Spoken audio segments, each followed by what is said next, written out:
There you are, Becky.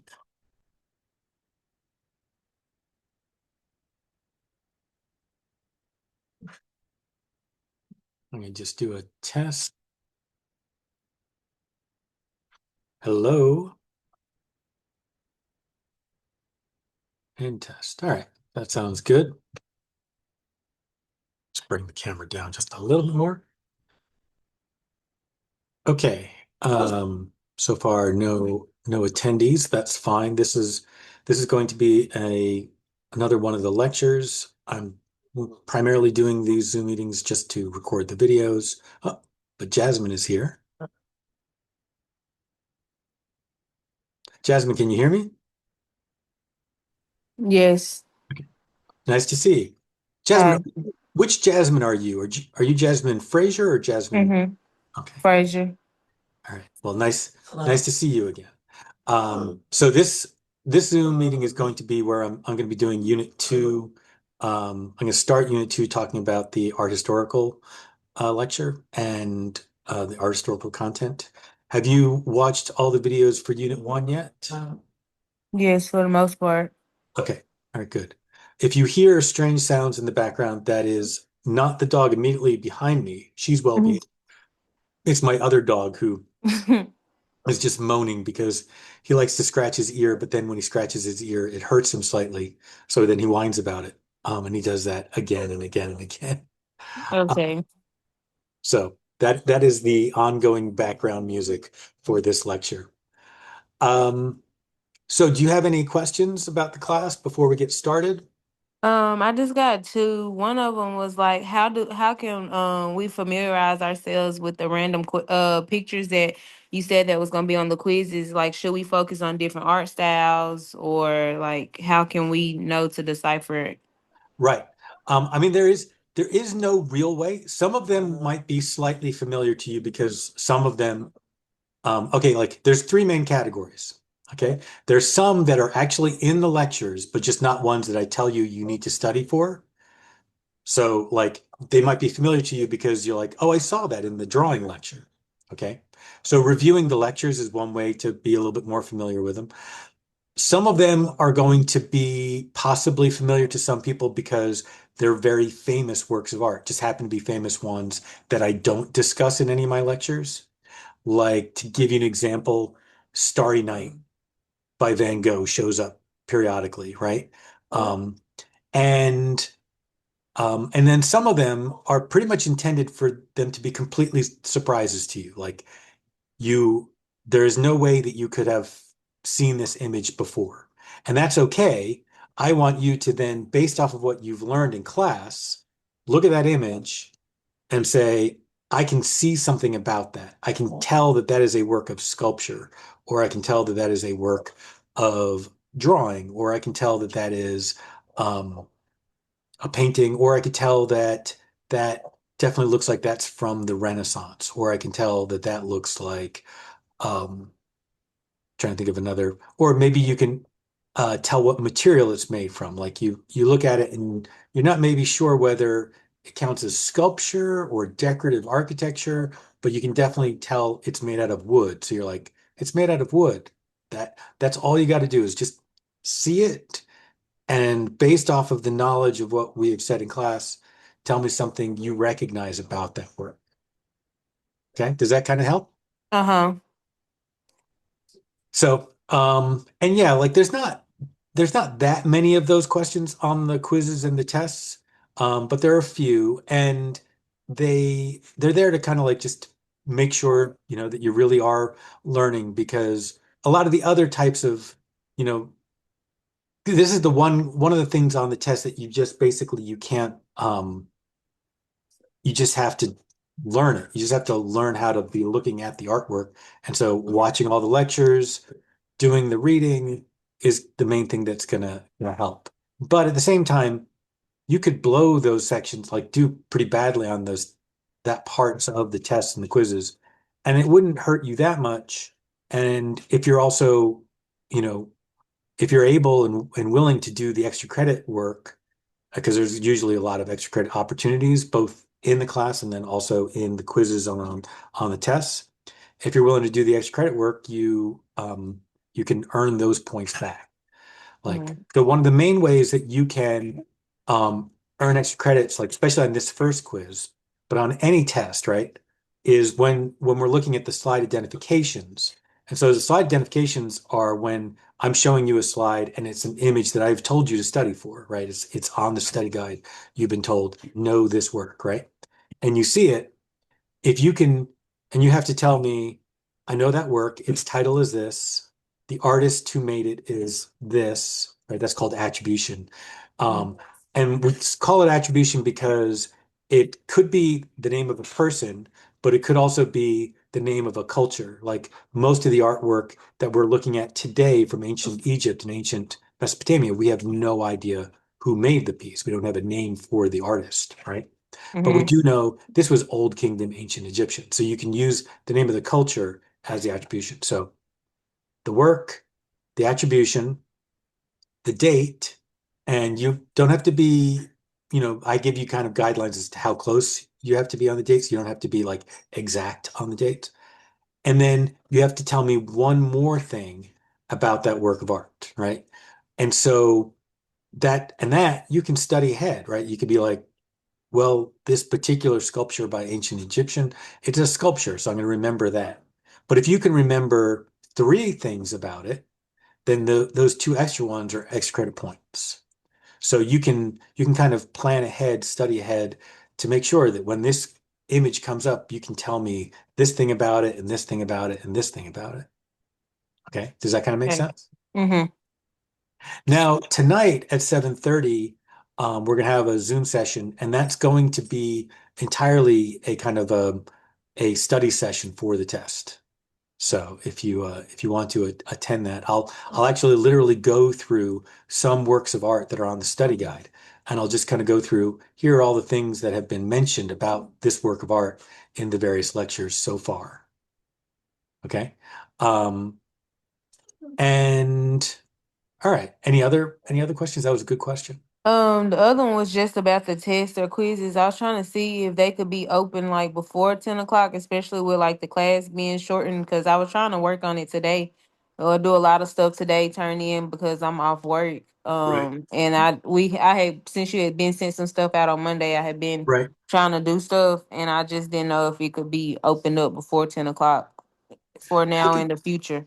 I could do it a little bit earlier, but I don't want to do it much earlier than that because since I'm going to be doing Oh, the the review. session review before, but I could open it at 9 and I could also have it extended. I could have it go until early in the morning on Sunday if you want.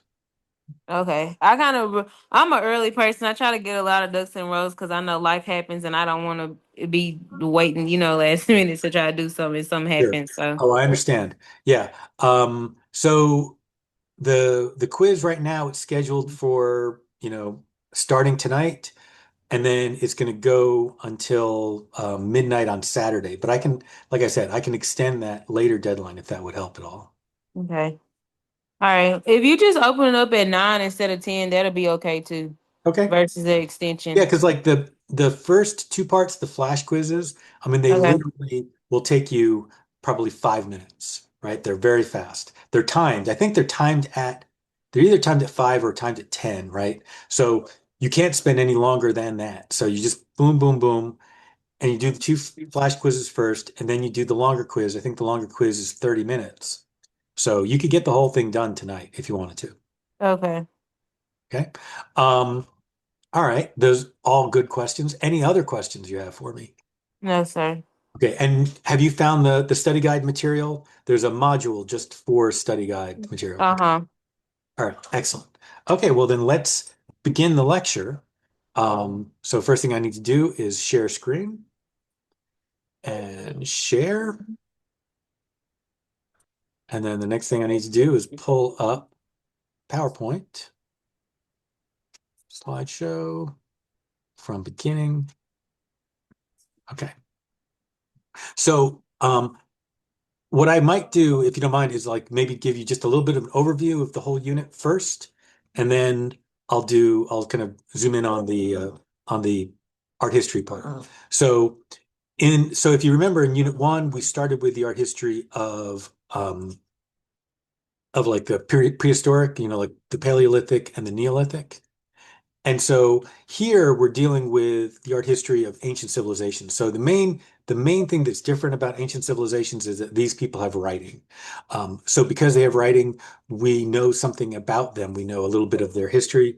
We actually know the names of the pharaohs of the first dynasty. We even know some of the names of the pharaohs who came before the first dynasty, which is a little bit weird. How can you have pharaohs before the first dynasty? But there you go. So we're talking about ancient art of ancient civilizations, and I'm primarily focused here on the ancient civilizations of ancient Egypt and ancient Mesopotamia. And in the notes, the thing that says like the expanded discussion of the notes, there is a good deal of explanation as to why we're focused on that and what some of the other really important ancient civilizations that we could be talking about, but why we just don't have enough time for that. And so there's actually two parts to this. There's the first part where we go all the way up to um, the um, the kind of like the late Bronze Age, and then we get to the second part where we talk about the Bronze Age collapse, and then the beginning of the Iron Age, and then we kind of talk about the development, kind of like the Age of Empires, the Assyrian Empire, then followed by the Neo-Babylonian Empire, and then leading into the Persian. And then that leads us to talking a little bit about the Persians and the Greeks, and that leads us to then talking about ceramics. And so we have a whole lecture, just like in Unit 1, we had a whole lecture on drawing. In Unit 2, we have an entire lecture on ceramics. And I'll be doing that. I might do that tomorrow morning to make sure that everyone has a handle on that. And I cover a lot of different material, a lot about, and towards the end, we get back to Greek ceramics. And then that leads into strange, you might not understand exactly immediately, but it leads into discussion about shape. And the primarily reason because in Greek ceramics, there's some very interesting, let's get to that, very interesting use of like negative space shapes in Greek ceramics, especially in the transition to red figure pottery. And so that leads to me talking about shape, but also talking about um, positive and negative shapes, figure ground, which is one of my favorite lectures to do in this class. And then lastly, the Greek ceramics also leads us to the idea of talking about art as storytelling. And so we have this lecture, which is all about the narrative impulse, the desire to make artwork tell stories. And one of my favorite parts of this lecture is at the end where we really get into depth talking about this particular painting and how it tells a story and the complexity of the type and the way it kind of involves us in the story. Um, and then we talk a little bit more about storytelling, and then that's the end. All right, and now we're going to fly all the way back to the very beginning. Okay, so Jasmine, any questions about that? Does that give you kind of a good overview of what Unit 2 looks like? Yes, sir.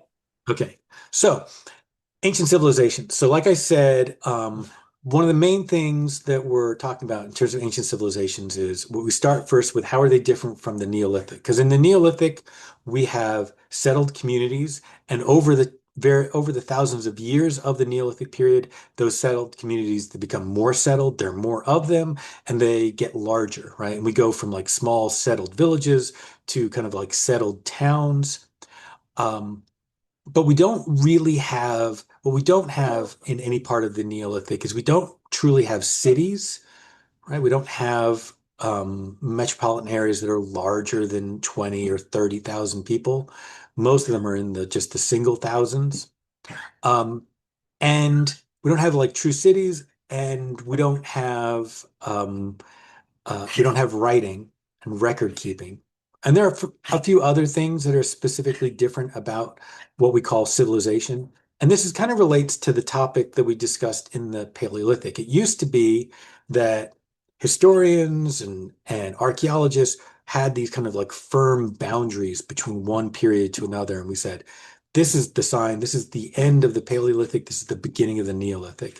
And then this is the end of the Neolithic, the beginning of ancient civilization, the beginning of civilizations. We now see it much more as a continuum. The last 2,000 years before, like 3,500 BCE, when roughly we think true civilization began, it's somewhere between 3,500 and 3,200, right? But for 1,000 years before that, the Neolithic culture was slowly, gradually becoming more and more like civilization. And although we didn't truly have record keeping, they were already making marks. They were already making like marks that are kind of proto-writing. We don't know exactly what those marks mean, but we do know. So we're already seeing, so it's not like the evidence now is that there was no kind of shift from one to the other. It was a gradual progression. Okay. So that's to begin. What is civilization? And then another thing to just talk very briefly about is why these two civilizations? Why am I focusing on ancient Egypt and ancient Mesopotamia? The two others that would be most easy to fit into this lecture would be like the Yangtze and the Yellow River civilization in China is one, and then the Indus Valley civilization in India. And partially, they're not covered here because we don't have quite as much materials for them. Although, as I discuss in the discussion of the notes, that is changing over time, and that eventually we probably will have a similar amount of material as we do to ancient Mesopotamian. The reason why we have so much material is really just purely has to do with European colonialism. It's like these are the places where the European colonial archaeologists started digging in the late 18th century, in the 19th century, and especially in the 20th century. And so that's why we have so much material. And then the other reason why we're focused here is because this this particular region leads to right into the discussion of the classical world of ancient Greece. And then that leads into the kind of the European world of the Roman Empire and the Western Roman Empire, and then into the Renaissance, like into medieval art, Renaissance. And so it kind of fits into a traditional narrative of Western art. But there is a lot of other art. And that's one of the reasons why we cover a lot of other kind of art from around the globe in the other lectures. And it's also why I am producing separate lectures on like the Indus Valley Civilization lecture as kind of like supplementary. And it's why I am producing also for the Yangtze and Yellow River civilizations. Okay, so back to ancient Egypt. And well, we talked about this, discussed, and by the way, this is also in the notes, a lot of this information, how we define what civilization is to ancient Egypt. So the first work of art that we're looking at is this work here, the Palette of Namur. And this is a very important work of art. It will probably be on the first quiz. It will probably be on the second quiz. It'll probably be on the midterm. And this palette right here, and it literally is a palette. This is a good example of let's go through some of the things we want to cover about how when you have a work of art, how you will find that there are a lot of things you could say about it. Okay, number one, so it's a work of sculpture, right? In that it is a piece of stone and it's carved. But it's a particular kind of sculpture that we haven't gotten to the sculpture unit yet, but I'll let you know right now. It's called relief sculpture. And that's basically the kind of sculpture where something is carved relatively flat to a flat surface, right? And that's called relief sculpture, as opposed to high relief, where the stuff is coming more off the surface versus in the round or freestanding sculpture where it's not attached to anything and you can walk all the way around it. Okay. So, so it's sculpture, it's low relief sculpture. It is actually a palette. We know from evidence that this particular item was used both as an actual palette, most likely because we have traces of pigment in places that clearly were ground and mixed in it. See this well right here, this kind of indention? That was clearly a place for people to mix up paint or something, and we're pretty sure it was used for funerary makeup. Um, but then later, we also know that it was used as a standard, meaning that like people attached hooks to it and attached it to a pole and then carried it as, you know, as a standard. So like right here, you can see these guys here, they're carrying these standards on poles. And so we have literal evidence that later, hundreds of years after it was used as a pallet, it was used by other parts of the Old Kingdom as a standard they put on a pole and then you march with it. Okay, so that's three things that we already know about it. Um, Also, it describes the unification of Upper and Lower Egypt. And let's talk about that for a second. So there's Upper and Lower Egypt. Lower Egypt is um, the um, the northern part of Egypt, which is kind of confusing. It's like lower down the river, right? So from about Memphis, not Memphis, Tennessee, but Memphis in Egypt, from about Memphis further north, going towards the Mediterranean Sea. That is Lower Egypt, and then Upper Egypt is the part that's further south, going towards the Sudan. And those two parts of Egypt, right, divided by either the northern half of the river or the southern half of the river, those two parts were, for the early histories of Egypt, were divided. They were two completely separate kingdoms. And in fact, there are two different crowns for the upper and lower Egypt. And we can see here, let's see, we can see him wearing the crown of one. I believe this is the crown. I think that's the crown of lower, and then that's the crown of upper, but I could have it flipped. Um, and so we can see him wearing the crown, and somewhere, I don't think it's on this one. There's another stele, like another palette stele where you can see the pharaoh wearing a combined crown, where it combines the two. So he's wearing the crowns both of Upper and Lower Egypt, right? To say, I am, I am the king of both.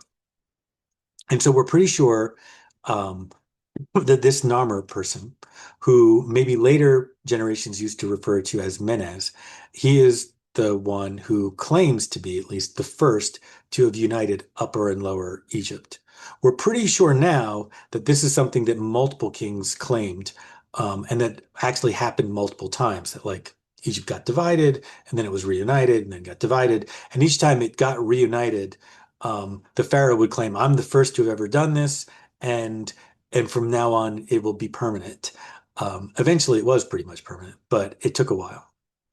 So there's a information number three. It describes the unification of Upper and Lower Egypt. And then another thing that we talk about, um, in which unit? When do we get to this? It's in unit four, when we're talking about scale. We talk about the use of hierarchical scale um, in this palette. And hierarchical scale is when you do a work of art where not everything is the same size, but the differences in sizes don't mean like they don't mean that some people are really tiny, right? Like these are not children or babies, right? It doesn't mean that some people are really tiny and some people are giants. It means that, or it doesn't mean that these people are really far away and that person is really close. The change of scale means this person is important and these people are less important. Okay. Jasmine, do you understand that concept?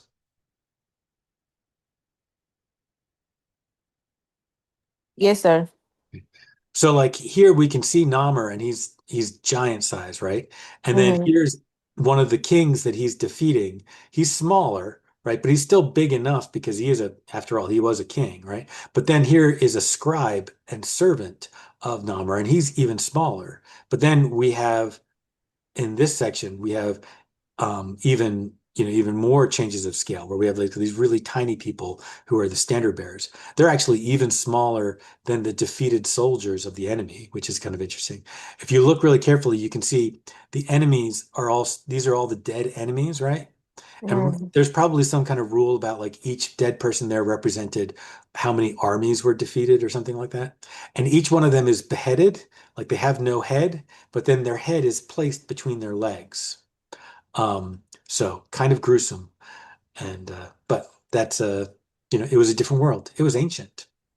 Okay, moving on. We're going to so Ancient Egypt is divided into different periods. We have what's called the Old Kingdom, and that's the period that starts roughly with like the Palette of Namur and goes all the way to the building of the pyramids. At first, they aren't building such giant things. They're building more tombs. They're called mastabas, but that eventually leads to them building these pyramids and eventually to these giant-sized pyramids. But after the pyramids of Giza, they never build pyramids quite that big. And I think it's basically about another 100 years or so that they continue to build stone pyramids.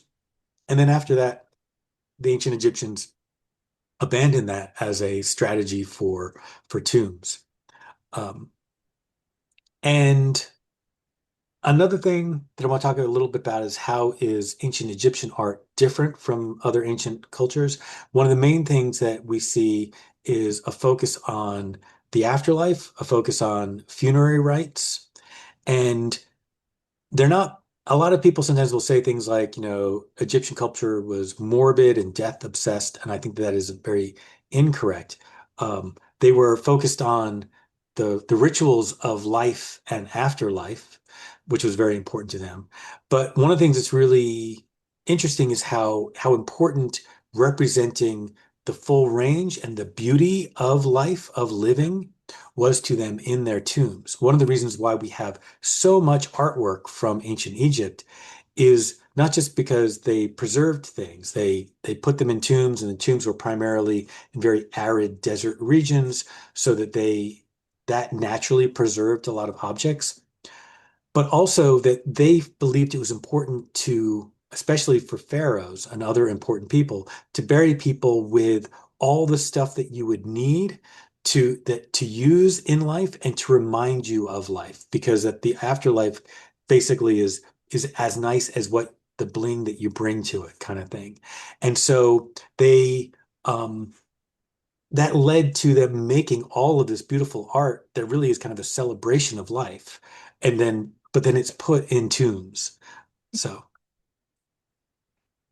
another thing that's kind of distinct about Egyptian art, I mean, it somewhat is similar to many ancient cultures, but especially it's very particularly true about ancient Egyptian Old Kingdom art, is this emphasis on timelessness, emphasis on artwork trying to communicate the idea of being eternal. And so the Egyptians carved a lot of these statues, especially in the Old Kingdom, on extremely hard stone, and precisely because they wanted it to last forever. And these things have, they are amazingly durable.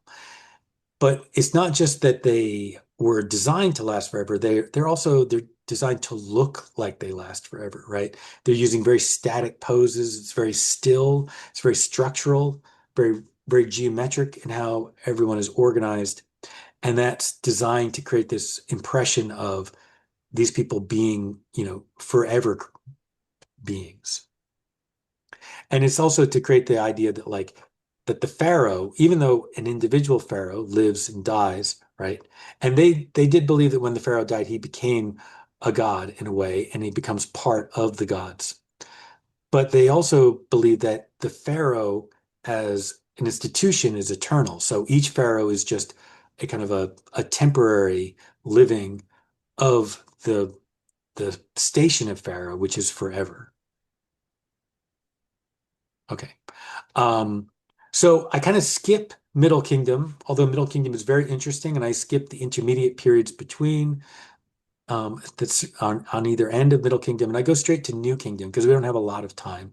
And on New Kingdom art, I mostly am talking about some of the changes, and there are a lot of different things that are happening. And here I'm talking primarily about Queen Hatshepsut and her funerary temple. And this period, Egypt becomes much more wealthy, partially because they're becoming more of an empire. They're controlling regions around them, not just controlling Egypt.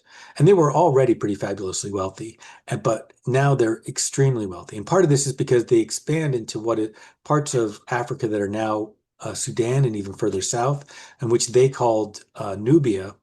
And they made kind of special arrangement deals with the kings and queens of Nubia, and this led to them becoming extremely wealthy in in gold because that region in Africa was very, very wealthy in gold mines. The Nubians, because they had so much of it, they didn't value it nearly as much as the Egyptians did. And the Egyptians also knew that it was even more valuable to the other parts of the world, like to the parts of the world that they traded with. Um, and then this leads to us talking about the Amarna period. And here we have another work of art that will probably appear in a number of tests, and that is the bust of Queen Nefertiti. So, um, there's a very brief period in the New Kingdom where a pharaoh um, who was named Akhenaten, um, but then becomes named Akhenaten. He changes his name to what was it? No, I got it wrong. But anyway, he changes his name to Akhenaten, um, and establishes that the worship of Aten becomes uh, the most important and kind of like the the religion that supersedes and is over the top of all the other religions of Egypt. And and this actually does not work out all that well for him. His kind of like his religious revolution and kind of cultural revolution that he institutes dies pretty much with him. After he passes away, his capital city, Amarna, that he founded, gets abandoned. And it's partially because of that that we have a lot of well-preserved material from there. And then we have particularly this bust of Queen Nefertiti. One thing I will say about the period, about the Amarna period, is that the artwork is a lot looser and a little bit more lifelike, and but stylized. It's still quite stylized, but it's stylized in a more fluid and loose and more curvilinear kind of manner, and less kind of like a rigid and kind of structured sort of manner. Okay, on to ancient Mesopotamia. How are we doing on time? We're doing okay. So in ancient Mesopotamia, we have at about the same time. So let's start with where we're talking about it in Mesopotamia. Mesopotamia is what is now would be Iraq, right? And so it's part of the Middle East where Iraq and to a little bit where Iran is. Um, and it's basically the land between the rivers of the Tigris and the Euphrates. In fact, the word Mesopotamia means between two rivers. Okay. It's the same root as, well, Meso is the same root as in Mesolithic, right? Which means the time period between the Paleolithic and the Neolithic. And Potamia is the same root as in hippopotamus. Hippopotamus means river horse. Um, so anyway, so it's the land between those two rivers. And they started, and most likely Mesopotamian civilization started a little bit earlier than ancient Egyptian civilization. But their course of history was much different from ancient Egyptian. Ancient Egyptian mostly stayed Egyptian, right? They had invading people. They had people like the Libyans, the Hyksos, the Nubians, who at various times encroached on different parts of Egypt, and where they sometimes made somewhat awkward alliances with these other people. But fundamentally, Egypt stayed primarily Egyptian. It continued to speak Egyptian. Most of the people living in that land were ethnically Egyptian. And for most of that time, the leaders were also ethnic Egyptians. Mesopotamia was a land of multiple people and where new peoples were moving in or moving out relatively regularly. And so we have this shifting different kinds of kingdoms, different kinds of empires ruled, spoken, different kinds of languages spoken, and different kinds of cultures. And yet at the same time, in terms of their art and in terms of their religion, there is sort of an overarching culture of Mesopotamian culture where they continually borrowed from the culture of the very first people that were living there, who were the ancient Sumerians. So the very oldest art is Sumerian, and the ancient Sumerians kind of founded the original kind of pantheon of gods for this area, and they had the original language. They came up with the original writing system for this area, which is called cuneiform or cuneiform. Um, and even though we have later people um, who kind of reinvent this culture again and again, they're keep building on from this kind of culture. One thing, if you remember, we looked at this image at the very beginning of the lecture. Let's go back to where we can see it in full, right? So, and the one thing I want you to take from this in terms of what it says about ancient Mesopotamian civilization, especially ancient Sumerian, but to a degree can also be extended to a lot of ancient Mesopotamian. Like we have these are little kind of ritual figurines. They are most likely kind of like there to represent the idea of praying to the gods, right? And like these would be figurines that people would have kept in their households. They might have been ancestor worship figurines, meaning that like these would be representations of different family members who had passed away. And then the idea is that these family members, so that like the people in the household would worship the deceased family member and ask them to pray on their behalf to the gods, right? And so one of the things about Mesopotamian civilization that's kind of distinct, especially distinct from Egyptian, is that there's a lot more anxiety in the art, a lot more concern for war and calamities. And there's a lot more kind of the attitude towards religion and piety is much more about beseeching, right? It's much more about like asking and saying, please save us um, in Mesopotamian art. But there is also a lot about, I'm the toughest and I conquered everyone, such as the victory stele of Naram Sin right there, which that image does show up on a number of quizzes. Um, and so Naram Sin was Akkadian. He was the grandson of the first Akkadian Empire, Sargon the First. Then we have this statue, which is so after the Akkadian Empire fell, there was some other people, like namely the Gutians, who were kind of running things for a while. But then there was the Sumerian people of the city states that were primarily Sumerian. They kind of asserted themselves, and we had this kind of like Neo-Assyrian, not quite an empire, but Neo-Assyrian culture. And then to Babylon. And so Babylon was originally an Akkadian and had a lot of influence from Sumeria in it, but by this point, it's an Amorite city. There's a whole separate group of people who move um, into this region of the Middle East, and here we have right here the Code of Hammurabi, right, where we have the law code written on there, and then at the top of it we can see the frieze of Hammurabi. Kind of like meeting with his god. Um, I believe that it's Shamash here. Um, and that's the end of the lecture on civilization. The next one is the one on the axial age, which I thought I might get to in this lecture, but this has already gone on pretty long. So we'll end it here. Jasmine, do you have any questions? No. Okay. So there's a lot of information, but let's very quickly just kind of go over what are the things you absolutely should know.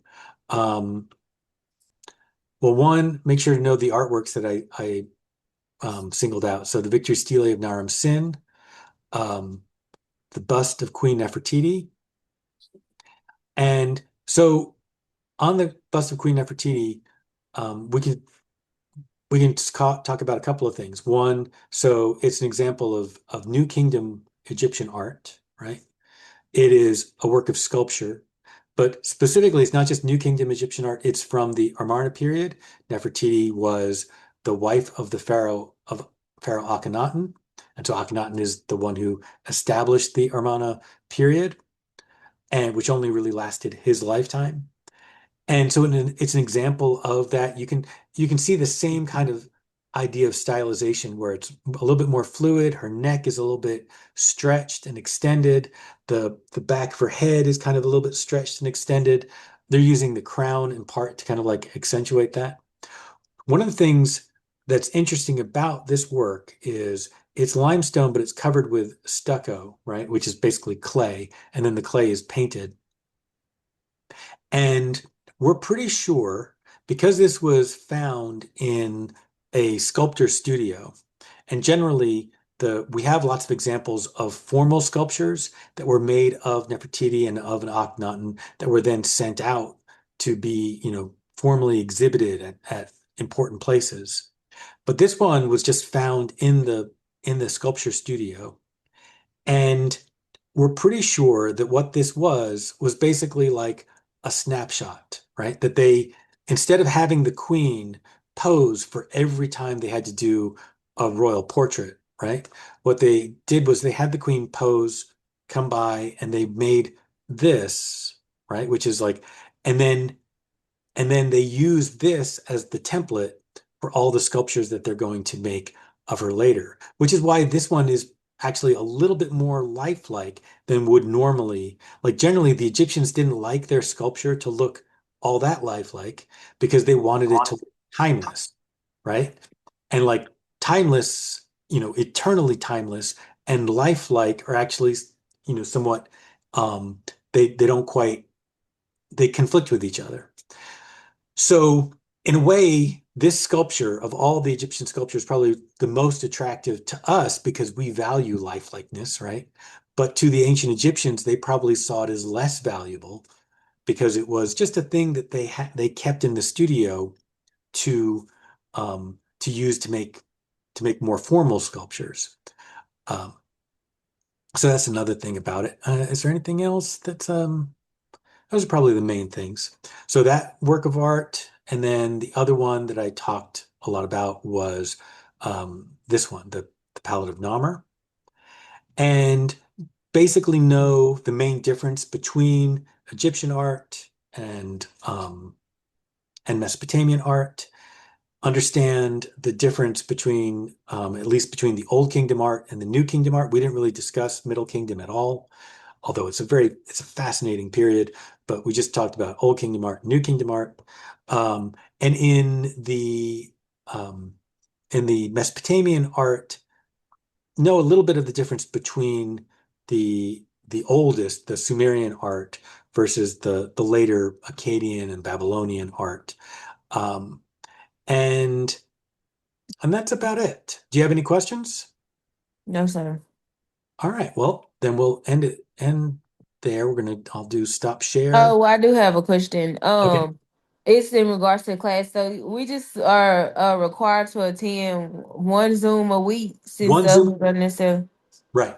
Yeah, that is like at the end of each week, I give you a grade for Zoom attendance. And as long as you've attended one Zoom a week, you get full points. If you attend more Zooms, right, which I think you have already, Yeah. you get extra credit points. And Oh, so I mean, there's two main reasons why you want to attend as many Zooms as you can. One is because you get to ask me questions, right?